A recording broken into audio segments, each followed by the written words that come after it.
Have y'all heard the term Dixie comes from $10 bills printed in Louisiana that said Dix, the French word for 10, coming at you? Howdy, friends. It is June the 5th, and today we're diving into why we call the South Dixie. Y'all ever wonder about that? And it ain't what most folks think. Back in 1800s, Louisiana banks printed their own money. The Citizens Bank of New Orleans printed $10 bills with the French word Dix. It means 10 in French. Printed big and bold on them, they did. These Dixies became mighty popular all through the Mississippi Valley. Northern folks started calling Louisiana and eventually the whole South Dixieland because of these bills. Now, the nickname stuck, and later on, Daniel Emmett wrote his famous song, Dixie, in 1859, which became the unofficial Southern anthem. So next time you hear Dixie, remember it's all thanks to some French-speaking bankers in New Orleans who put Dix on their money. Now, that's what I call cash and carry culture.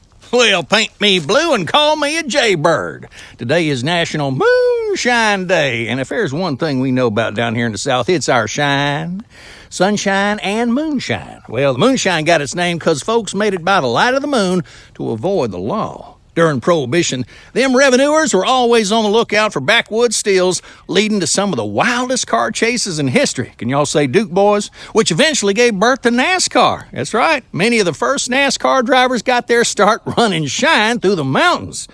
And y'all know the largest moonshine bust in history happened in 1958 in Wilkes County, North Carolina. Agents discovered a massive operation producing 7,000 gallons a week. They called it the Great Sugar Bust because they also found 42,000 pounds of sugar ready to be fermented. Today, legal moonshine's available in stores, but old-timers say it just ain't the same without the thrill of hiding from the law. Y'all, today's Southern food spotlight's on Hush Puppies, or Hush Puppies. Them little old fried cornmeal delights that make any fish fry complete. Legend has it that Hush Puppies got their name during the Civil War when Confederate soldiers would fry up cornmeal batter and toss it to their barking dogs, saying, "Hush up, puppies," to keep them quiet so the Yankees couldn't find their camps or their food. Another story claims it was hunters or fishermen who'd toss those fried cornmeal balls to their hounds to hush the puppies while cooking their catch. The oldest written recipe for hush puppies dates back to 1899, but the Native Americans were mixing cornmeal with water and frying it long before that.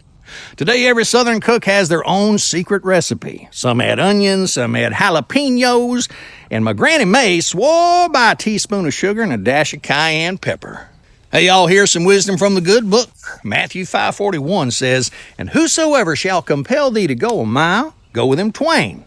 Y'all, this verse comes from a time when Roman soldiers could legally force a Jewish person to carry their gear for a mile.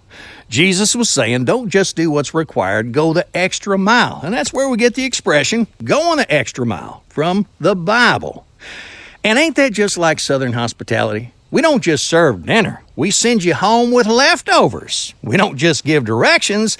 We lead you there ourselves. So today, think about where you might go that second mile for somebody. It might just make their day, and yours too. Folks, peak vegetable gardening season is upon us, and if your garden is anything like mine, the zucchini are multiplying faster than rabbits. Hey, what y'all call a vegetable that tells jokes? A corn median.